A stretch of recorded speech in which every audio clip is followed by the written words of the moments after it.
जय श्री राम जी। रामचरितमानस अयोध्या कांड में हमने पढ़ा कि जनक जी को अब वशिष्ठ जी ने आकर कहा है कि आप जैसा उचित समझते हैं वैसा ही करिएगा, और जिसमें प्रभु इच्छा और सब जो हैं सब सबके सम्मत सर्वहित करिए प्रेम पहचान, ऐसा काम कीजिए। और जब ये बात कही है ना, तो जनक जी तो भरत के प्रेम का ही सोच सोच कर इतने प्रेम में मगन हो गए हैं, वैराग्य ज्ञान सब भूल गया था। फिर थोड़ा सा आए हैं होश में और चल दिए हैं। आ पहुंचे हैं भरत जी के पास, और भरत जी से आकर कहते हैं कि तुम्हें तो राम का स्वभाव मालूम ही है, और वो संकोचवश ही इस सारे कष्ट को, उन्हें ये बहुत देख देख कर हृदय को कष्ट हो रहा है कि आप सब लोग कष्ट में हो, यहाँ पर हो वन में, और वो संकोचवश आपसे कुछ नहीं कह रहे। और आगे हम चलते हैं 292। म्यूट कर लीजिए इंदिरा आंटी। और यहाँ पर संकोचवश ही, जय श्री राम जी। रामचरितमानस अयोध्या कांड में हम पढ़ रहे हैं कि चलते चलते पहुंच गए हैं उस अवस्था तक जब राम को इस वन से आगे दूसरे वन की ओर जाना है। और इसीलिए श्री राम जी ने आकर गुरुदेव से कहा है कि अब ऐसा कुछ व्यवस्था कीजिए कि सब अयोध्यावासी वापस लौट जाएं। बहुत दिन हो गए उन्हें कष्ट सहते हुए। और गुरुदेव राम की बात मानकर चल दिए राजा जनक जी के पास, और उन्हें जाकर भी यही विनती की है कि देखो, अब आप जैसा आदेश देंगे वैसा ही होगा ना, तो आप वही कीजिए जिसमें सबका धर्म सहित हित हो। और जब ये बात कही है तो चल दिए हैं द जनक जी भरत जी के पास। भरत जी के पास गए हैं और उनसे जाकर कहते हैं कि हे तात भरत, तुमको श्री राम जी का स्वभाव मालूम ही है। वह तो सत्यव्रती और धर्मपरायण है, सबका शील और स्नेह रखने वाले हैं, इसीलिए वह संकोचवश सब संकट सह रहे हैं। अब तुम जो आज्ञा दो वह उनसे कही जाए। जब ये बात कही है तो क्या कहते हैं भरत जी, हम आगे आज यहाँ से चलेंगे। दो 292 252, हिंदी में बोलेंगे 252 दोहे से चलेंगे आगे। सुनितन पुलिक नयन भर भारी, बोले भरत धीर धरि भारी। प्रभु प्रिय पूज्य पिता समय आपू, कुल गुरु समहित माय न बापू। कौशिकादि मुनि सचिव समाजु, ज्ञान अम्बु निधि आपन आजू। शिशु सेवक आयस अनुगामी, जानी मोय सिख दे ये स्वामी। एहि समाज थल बूझ बराउर, मौन मलिन में बोलब बाउर। छोटे बदन कयो बड़ी बाता, शम तात लखी बाम विधाता। आगम निगम प्रसिद्ध पुराना, सेवा धर्म कठिन जग जाना। स्वामी धर्म स्वार्थ विरोधु, बैरु अंध प्रेम ना पर बोधु। राखी राम रुख धर्म व्रत, पराधीन मोहि जान। सबके सम्मत सर्वहित, करिए प्रेम पहचान। सियावर राम जय जय राम, मेरे मन बसियो सीताराम। जब ये बात कही है ना भरत जी से राजा जनक ने आकर कि राम का स्वभाव तो तुम्हें मालूम है, तो भरत जी तो जो ऐसे हैं, राममय तो है भरत। तो भरत जी पुलकित शरीर हो, नेत्रों में जल भरकर बड़ा भारी धीरज धरकर बोले हैं, हे प्रभु, आप हमारे पिता के समान प्रिय और पूज्य हैं। और जो कुलगुरु श्री वशिष्ठ जी हैं, वो तो कुलगुरु है ना। वो तो हमारे हितैषी ही हैं। तो विश्वामित्र जी और मुनियों का, मंत्रियों का समाज है। और आज तो आप ज्ञान के समुद्र भी यहाँ पर उपस्थित हैं। आप जैसी आज्ञा देंगे। मैं आपका बच्चा हूँ, सेवक हूँ, और आज्ञानुसार चलने वाला समझकर ही मुझे शिक्षा दीजिए। जैसी आप आज्ञा देंगे, जैसी आप शिक्षा देंगे, मैं वैसा ही करूंगा। इस समाज और पुण्य स्थल में आप जैसे ज्ञानी और पूज्य का मुझसे पूछना, और आपने मुझसे पूछा है तो मौन भी रहूं, तो ये भी गलत बात है। पर छोटे मुंह बड़ी बात कहता हूँ। कुछ बोलूं तो वो भी छोटे मुंह बड़ी बात हो जाएगी। तो विधाता पहले से ही मेरे प्रतिकूल है। तो इसी बात को अपने मन में, हृदय में विचार कर मुझे क्षमा कीजिएगा कि मैं बोल रहा हूँ जो इतना सा भी आपके आगे, आपकी आज्ञा के कारण ही आपको आगे बोलने की धृष्टता कर रहा हूँ। ये कह रहे हैं भरत जी। कितने विनीत हैं, कितने विनय के साथ अपनी बात भी रख रही हैं। कहते हैं भरत जी, वेद शास्त्र और पुराणों में प्रसिद्ध है और जगत भी ये जानता है कि सेवा धर्म बड़ा कठिन है। सेवा करनी बहुत कठिन है। जब जो सेवा करता है ना, तो वो कर्तव्य पालन में इतना व्यस्त हो जाता है। जो स्वामी के अनुकूल हो वही काम करता है। तो अगर मैं स्वार्थ में कोई बात कहूं तो वो भी गलत हो जाएगी। स्वार्थवश कहूंगा या प्रेमवश भी कुछ कहूंगा, दोनों में ही भूल होने का भय है। तो इसीलिए मुझे तो आप यही समझिए कि मैं पराधीन हूँ, सेवक हूँ राम का। तो राम के, प्रभु के रुचि को देखकर, धर्म और सत्य को व्रत के रखते हुए, सबके लिए जो भी हितकारी हो, आप सबका प्रेम पहचान कर वही कीजिए। और ये बात भरत जी ही कह सकते हैं। हृदय तो यही कह रहा है कि राम लौट चले। पर पता है अपने स्वामी का कि वो ये बात तो कभी मानेंगे ही नहीं। और उनके विपरीत तो मैं जाऊंगा नहीं। कि अगर मुझे आप कह भी देते हो कि जो तू कहेगा वही करूंगा, पर वैसा तो होगा नहीं, क्योंकि ये बात तो स्वामी के विपरीत हो जाएगी। और स्वामी धर्म के विपरीत तो मैं कुछ भी नहीं करना चाहूंगा। आगे चलते हैं इसके। भरत बचन सुनि देख सुबाऊ, सहित समाज सराहत राऊ। सुगम अगम मृद मंजु कठोरे, अर्थ अमित अति आखर थोरे। जो मुख मुकर मुकर निज पानी, गहि न जाय यस अद्भुत बानी। भूप भरत मुनि सहित समाजू, गे जहाँ विबुध कुमुद द्विज राजू। सुन सुधि सोच विकल सब लोका, मनोमीन गण नव जल जोगा। देवम प्रथम कुल गुर गति देखी, निरख विदेह स्नेह विशेषी। राम भक्तिमय भरत निहारे, सुर स्वार्थी है हारे। सब कौ राम प्रेममय पेखा, भय अलेख सोच बस लेखा। राम स्नेह से कोच बस, कैसे सोच सुरराजू। रचो प्रपंच पंच मिली, नाही ता भयो अकाज सियावर राम। जय जय राम, मेरे मन बसियो सीताराम। अब जब ये बात भरत जी ने कह दी है ना, तो उनका जब वचन सुने हैं, उनका स्वभाव देखा है, उनके वचन सुने, उनका स्वभाव देखा है, तो समाज सहित राजा जनक उनकी सराहना करने लगे। भरत जी के वचन सुगम और अगम, सुंदर, कोमल और कठोर हैं। सब बातें अपना दिल खोल के कह दी हैं भरत जी ने कि मैं तो पराधीन हूँ। जो आप, जो मेरे प्रभु आज्ञा करेंगे वही मैं मान जाऊंगी। अक्षर थोड़े से थोड़ी सी बात कही है, परंतु अर्थ अत्यंत पार भरा हुआ है।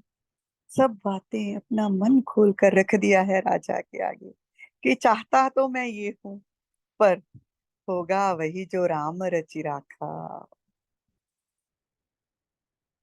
देखो, ऐसी अद्भुत वाणी है भरत जी की कि जैसे हम देखते हैं ना दर्पण में, तो मुख तो अपना दिखता है क्योंकि दर्पण हाथ में है। पर अगर हम उसके उस मुख को, उस प्रतिबिंब को पकड़ना चाहे तो पकड़ नहीं सकते।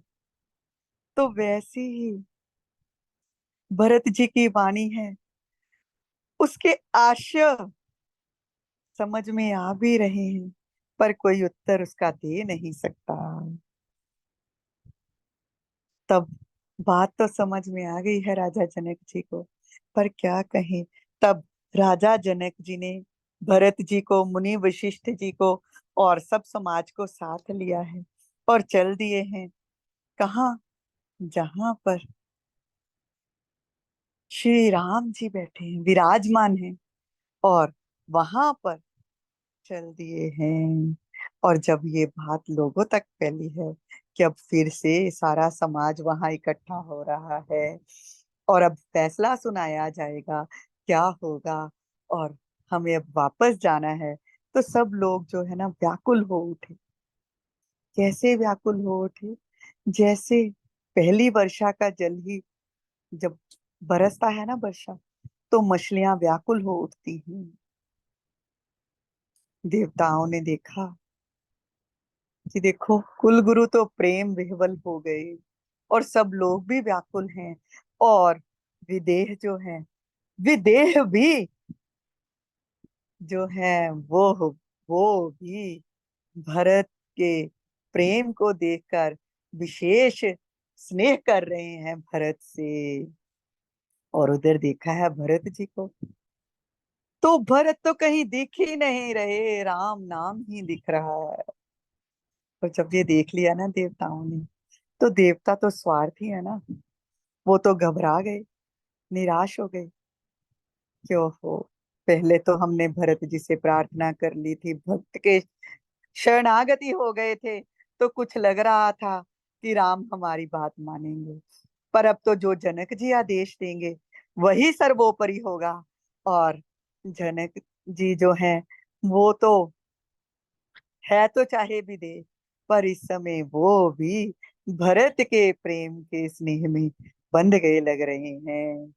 तो अब क्या होगा, सोचने लगे हैं कि श्री रामचंद्र जी तो ऐसे हैं, स्नेह के अधीन है, तो जो भी प्रेम से कह दिया भरत ने, जहाँ गुरुदेव ने आज्ञा दे दी, जहाँ राजा जनक ने जो भी कह दिया, तो राम तो उस बात को मानेंगे, क्योंकि प्रभु तो भक्तों के अधीन ही हैं।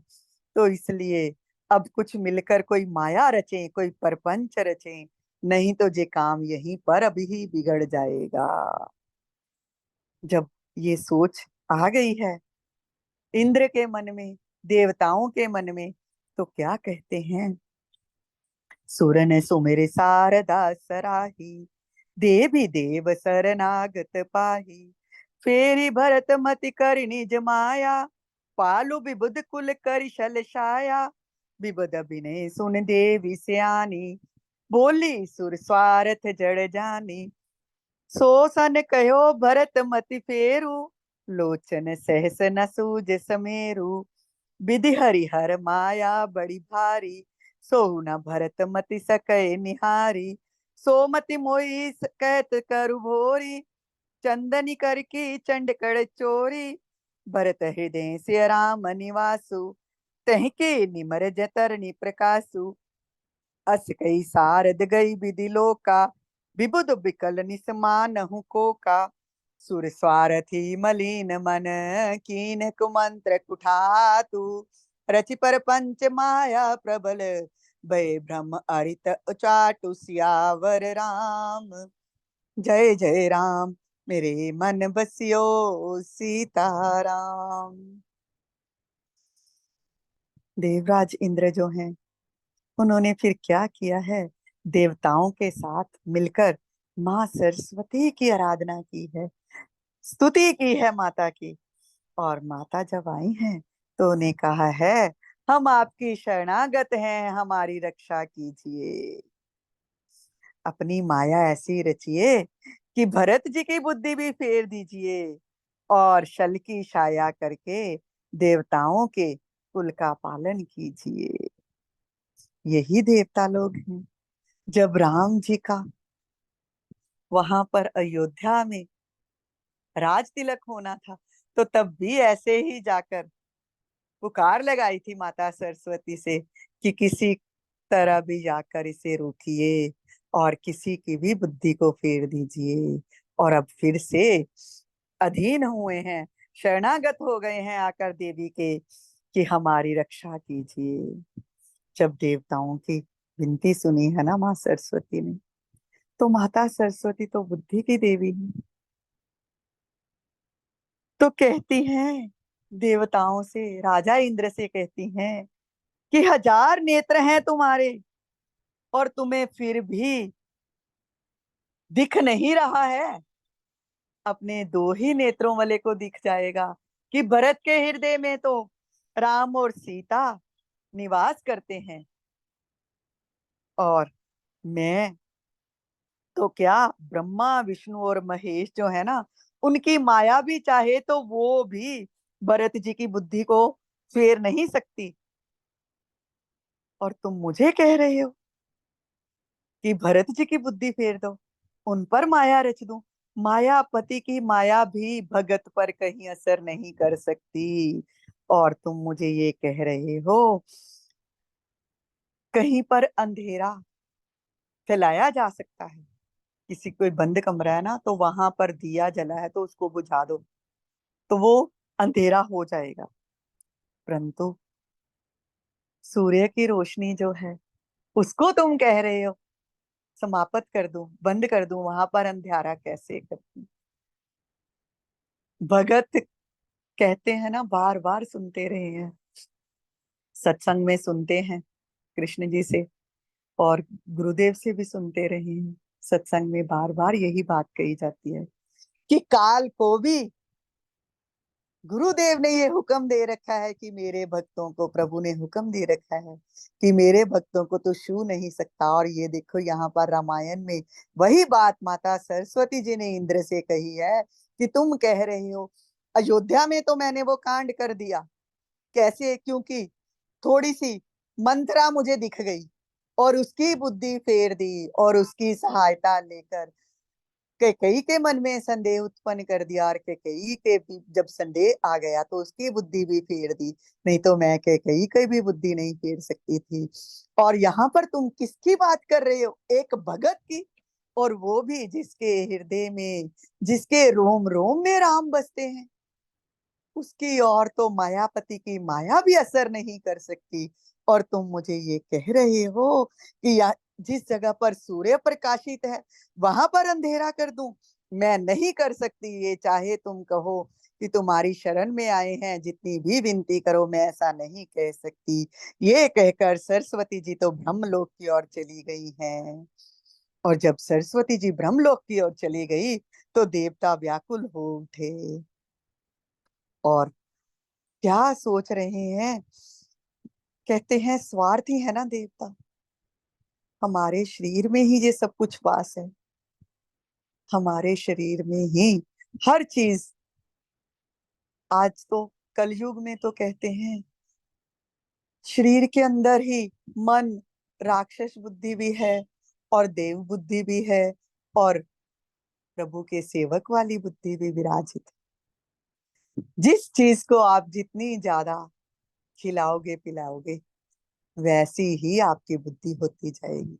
इसीलिए बार बार कहा जाता है सत्संग में जाओ, सत्संग सुनो, कहीं भी मिले, कहीं भी जाओ, कहीं भी, हर समय संतों का संग करो और सत्संग सुनते रहोगे, तो जो भगत वाली बुद्धि है वही जो है प्रबल होगी और हृदय में प्रभु का निवास होगा। तो मलिन मन वाले स्वार्थी देवता है ना, उन्होंने क्या किया? षड्यंत्र रचने की कोशिश की है और प्रबल माया जाल रचा है। भ भय ब्रह्म अप्रीति उच्चाटन फैलाने की कोशिश करती है। जब ऐसा करने की कोशिश की है तो क्या हुआ है आगे।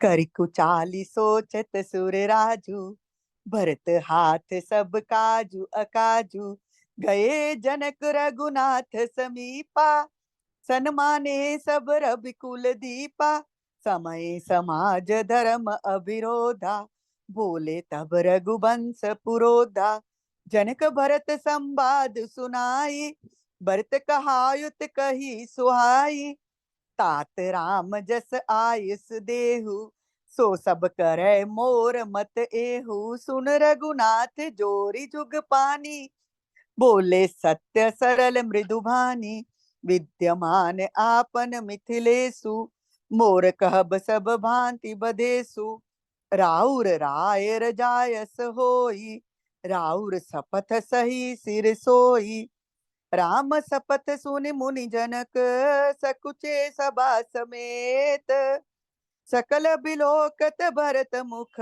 बनई न उत्तर देत, सियावर राम जय जय राम, मेरे मन बसियो सीताराम। ये कुचाल कर ली है सब और उच्चाटन फैला दिया है, कोशिश तो की है देवताओं ने।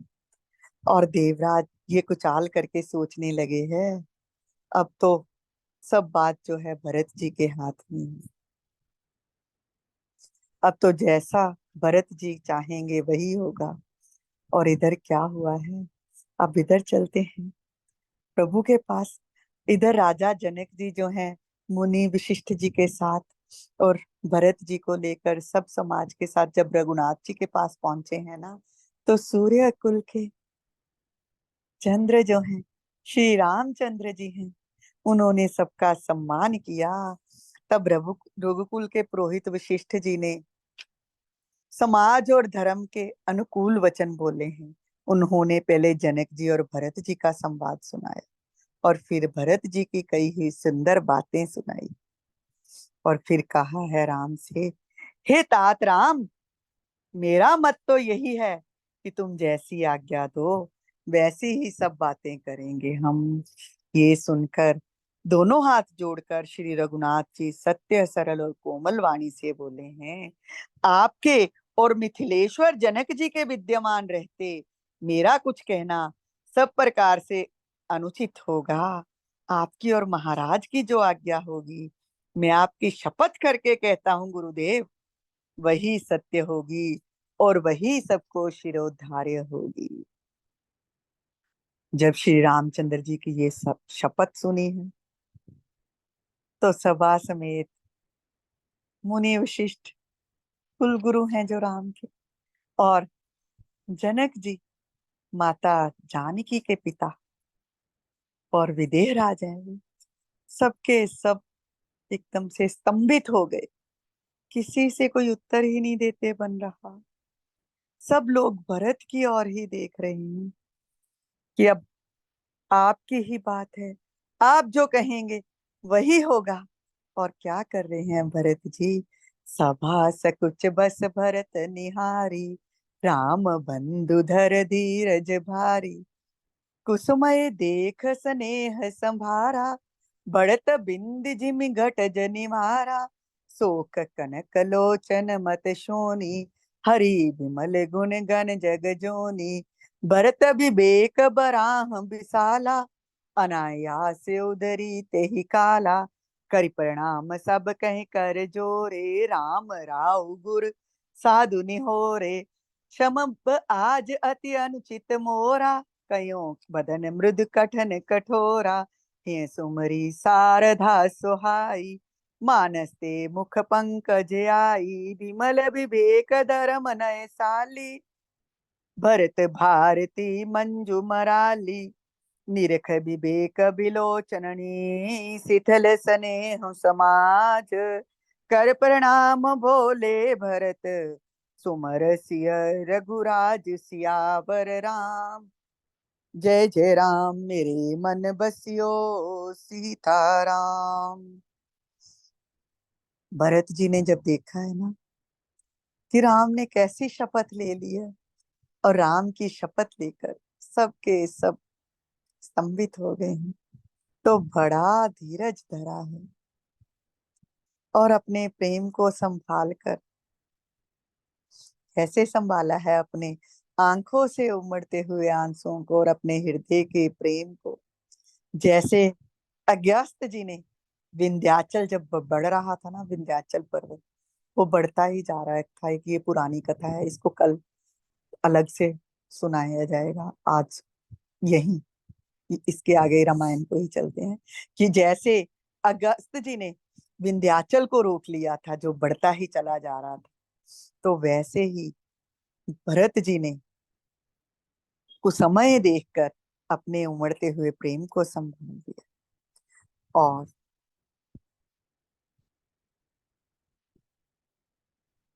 कहते हैं भरत जी ने अपने विवेक रूपी विशाल, जैसे वराह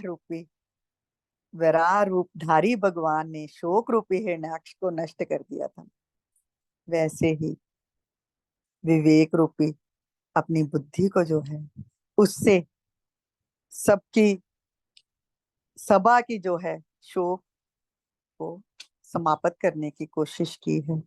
और उठकर सबके प्रति हाथ जोड़े हैं और सबसे विनती की है। कहते हैं क्योंकि इतनी बड़ी सभा में जब बड़े उपस्थित हैं तो छोटे का तो कुछ बोलने का हक ही नहीं है। तो भरत जी कहते हैं मेरे इस अनुचित बर्ताव को क्षमा कीजिएगा। क्यों? क्योंकि मुझे किसी ने कहा नहीं, पर मैं उठ खड़ा हुआ हूँ। क्यों उठ खड़ा हुआ हूँ? भ्राता राम की ये शपथ देखकर। तो मेरे इस बर्ताव को क्षमा कीजिएगा। मैं कोमल छोटे से मुख से कठोर वचन कह रहा हूँ। और वचन कहने से पहले क्या किया है? हृदय में सरस्वती को स्मरण किया है। माँ शारदा, आप मेरी इस जीवा पर विराजमान हो जाइए। और माँ शारदा तो जो है भगत ने पुकारा है, तो उनके मन से, मन रूपी मानसरोवर से आकर उनके जीवा पर विराजमान हो गई हैं।